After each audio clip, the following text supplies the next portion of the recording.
한국교회 성도 여러분 안녕하십니까? 서상배 목사입니다. 오늘은 에레미야 1장 1절에서 10절로 에레미야서 개론입니다. 에레미야 선지자가 활동하던 시대적 상황을 한마디로 요약하면 남유다가 몰락해가는 쇠퇴기, 즉 남유다 말기에 해당하는 시기입니다. 히스기야 사후 므낫세가 55년간 남유다를 통치하던 시기에 아수르는 더욱 강성해졌습니다. 아수르는 산헤립이 죽은 후 그의 후계자들이 애굽까지 정복할 정도로 강성해졌습니다. 히스기야의 아들 므낫세는 아수르의 속국으로 굴종적인 정책을 일관되게 시행하였습니다. 그 덕분에 55년 동안 장기적으로 통치하여 제한적이나마 평화를 유지할 수 있었습니다. 물론 므낫세는 신앙적으로는 매우 타락한 악한 왕이었습니다. 므낫세가 죽고 나서 남유다는 정치적으로 매우 불안한 상황에 놓이게 됩니다.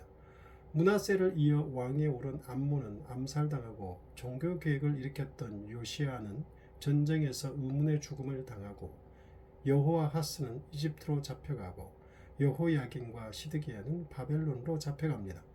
마지막으로 바벨론이 임명한 총독 그달리아도 암살당합니다. 에레미야는 남유다의 므낫세 통치 말기에 태어나 요시야 왕 13년에 활동을 시작해 예루살렘이 함락된 이후 얼마 동안까지 남유다와 공도 동망하는 고통을 함께 겪습니다. 그는 고대 세계의 대격변기에 살았습니다. 그의 조국 남유다는 주변 강대국인 아수르, 애굽, 바벨론의 세력 판도에 따라 국군이 좌우될 정도로 나약했으며 그에 따른 재앙이 그치지 않았습니다. 그러한 조국의 멸망을 예언하는 것이 에레미야의 사명이었습니다. 에레미야서 전체는 정죄와 심판이 대부분을 이루고 있습니다. 회복과 소망의 메시지가 있는 30에서 33장을 제외하면 정죄와 심판의 메시지가 거의 90% 이상입니다. 정죄와 심판의 메시지의 근본은 하나님과 언약을 맺은 그들이 언약을 저버린 것입니다. 하나님을 버린 것이 모든 죄악의 근본으로 언약의 대상자이자 주님이신 하나님을 버린 그들은 다른 신을 섬기고 하나님의 계명을 저버리고 온갖 악을 행함으로 정죄와 심판의 대상이 된 것입니다. 그렇지만 에레미야서에서도 다른 예언서들과 마찬가지로 언약적 소망의 메시지가 반드시 있습니다. 언약적 소망은 조건적인 것과 무조건적인 것 두 가지가 있습니다. 조건적인 언약적 소망은 회개하고 언약법을 다시 지킬 때 소망이 주어지는 것이고, 무조건적인 언약적 소망은 그런 것에 관계없이 그냥 은혜로 부어지는 것입니다. 멸망해버린 남유다는 회개조차 불가능한 상태가 되어버렸습니다. 그러므로 에레미야서에서 나타나는 언약적 소망은 무조건적인 소망일 뿐입니다. 즉, 현 세대는 철저하게 끝까지 심판을 받아야 할 것입니다. 그러고 나서 겨우 남은 사람들 속에서 하나님은 전격적으로 새 일을 행하실 것입니다. 이에 대해 강력하게 표현된 것이 바로 30에서 33장의 위로의 책입니다. 그런데 이 책의 내용은 4장이라는 짧은 것에 비해 엄청난 내용을 담고 있습니다. 그 엄청날 정도란 구약의 경륜 자체를 초월한 새로운 세계가 한 조처, 여기서 조처란 어떤 일을 해결하기 위한 대책을 세우거나 행동을 하는 것을 말하는데, 이 새로운 조처를 통해 탄생한다는 것입니다. 그 조처는 바로 하나님이 이스라엘과 새 언약을 세운다는 것입니다. 구 언약은 돌에 새겼지만 새 언약은 사람의 마음에 그 법을 기록할 것이라고 합니다. 이 새 언약은 성령으로 말미암아 예수님을 그리스도로 영접함으로 이루어질 것입니다. 그러므로 이것이야말로 무조건적인 언약 소망입니다. 에레미야서는 그 독특한 구성과 내용들 때문에 어떤 획일적인 구조를 발견하기가 어렵습니다. 그 이유는 기록의 과정과 상황이 그럴 수밖에 없도록 합니다. 먼저 36장에 보면 에레미야의 원본이 하나님의 명령으로 기록되어 여호야김 왕에게 제시되었으나 왕이 이를 내팽개치고 불태워 버립니다. 다시 그 원본을 구술해 제자인 바룩에게 기록하게 합니다. 그리고 바룩이 덧붙인 부분도 있는 책이 에레미야서입니다. 그리고 이사야의 삶은 어려웠지만 남유다가 붕괴되지 않은 상태였습니다. 에스겔서는 아예 에스겔이 포로로 잡혀가서 그나마 그 상태로 안정된 상황 속에서 기록되었습니다. 그러나 에레미야의 예언은 전쟁의 참화와 파괴와 혼돈 속에서 살아남은 얼룩진 기록이기 때문입니다. 에레미야서는 하나님께서 제사장인 그를 선지자로 부르시는 장면으로 시작합니다. 그는 두 가지 소명을 받습니다. 남유다와 열방을 향한 선지자로 부름을 받습니다. 뽑고 파괴하지만 심고 건설할 것이라고도 합니다.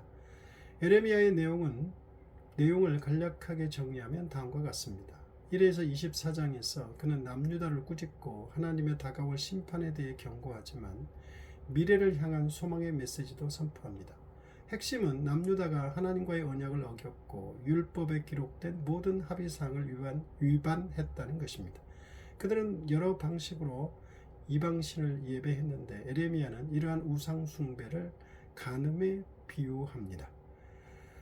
그리고 이스라엘 지도자들을 비판합니다. 제사장, 왕, 선지자 할 것 없이 모두 다 타락했다고 합니다. 그들은 언약과 율법을 버렸고 그 결과 비극이 찾아왔습니다. 사회에 불의가 만연하게 되었다고 합니다. 가장 취약한 계층인 과부와 고아, 이민자들이 유린당했다고 합니다. 이는 명백히 율법에 어긋나는 것이지만 남유다의 지도자들은 신경조차 쓰지 않았습니다. 이런 모든 문제가 집약된 곳이 7장입니다. 에레미야의 성전 설교라고도 합니다. 이런 상황에서도 남유다 백성들은 하나님을 예배하러 성전에 나오지만 실상 성전 밖에서는 이방신을 예배하고 있었습니다. 심지어 어떤 이들은 끔찍한 가나안 풍속을 따라 자녀를 희생제물로 드리기도 했습니다. 이에 에레미야는 하나님께서 이런 그들을 심판할 것이라고 선포합니다. 북쪽으로부터 바벨론을 보내 성전을 허물고 남유다를 벌하실 것이라고 합니다. 25장에서 장면이 전환됩니다. 남유다는 회개하지 않았고 바벨론이 남유다와 주변 열방을 정복하고 70년 동안 포로로 삼을 것을 선포합니다. 그는 바벨론이 남유다의 불의와 우상 숭배에 대한 하나님의 진노가 가득한 포도주 잔에 비유합니다. 하나님은 남유다와 모든 민족이 이 잔을 마시게 될 것이라고 합니다. 26장에서 45장은 남유다를 향한 심판과 소망의 메시지입니다. 26에서 29장까지 에레미야는 남유다가 회개하기를 애원하며 마지막까지 경고합니다. 그러나 남유다의 지도자들은 끝까지 이를 거부합니다. 34에서 45장에서 결국 예루살렘이 바벨론의 포로가 되어 멸망하게 되고 에레미야가 박해받고 그의 의지와 상관없이 남유다의 반역자들에게 납치되어 이집트로 끌려가게 됩니다. 그런데 불순종과 거부 그리고 이로 인한 재앙과 심판의 메시지 한가운데인 30에서 33장까지 이스라엘의 미래에 관한 소망의 메시지가 등장합니다. 바로 예수 그리스도를 통한 새 언약의 메시지가 선포됩니다. 46에서 51장은 열방을 향한 심판과 소망의 메시지입니다. 46에서 49장은 하나님께서 바벨론을 이용해 남유다 주변의 열방들을 심판하실 것을 선포합니다. 애굽, 블레셋, 모압, 에돔, 암몬, 다메섹, 하솔 등을 심판하실 것이라고 합니다. 그리고 50에서 51장에서는 놀랍게도 하나님께서 바벨론도 심판하실 것을 선포합니다. 하나님은 공의를 실현하기 위해 바벨론을 사용했지만 그들의 폭력과 우상 숭배를 인정하시지는 않습니다. 이에 바벨론 역시 하나님의 공의에 따라 심판받게 될 것이라고 합니다. 선지자는 바벨론의 불의와 교만을 비판합니다. 바벨론은 부와 전쟁으로 영광을 누리지만 불의와 교만으로 인해 하나님의 심판을 받아 멸망에 이르게 될 것이라고 합니다. 52장은 바벨론의 마지막 예루살렘 공격에 대한 내용입니다. 바벨론이 어떻게 성벽을 파괴하고 성전을 불태웠으며 남유다 백성들을 포로로 끌고 갔는지를 묘사합니다. 이 내용은 에레미야서 1에서 24장까지 남유다에게 에레미야가 경고했던 심판이 어떻게 성취되었는가를 보여줍니다. 그런데 52장은 포로로 사로잡힌 남유다의 왕 다윗의 후손인 여호야긴에 대한 짧은 이야기로 끝이 납니다. 바벨론 왕은 여호야긴을 감옥에서 풀어주고 호의를 베풀어 평생 동안 왕의 식탁을 누리도록 허락해 줍니다. 아주 작고 희미한 소망의 빛이지만 30에서 33장에 나온 소망의 메시지를 기억하게 하는 내용입니다. 에레미야서는 거의 90% 이상이 심판의 메시지로 이루어져 있습니다.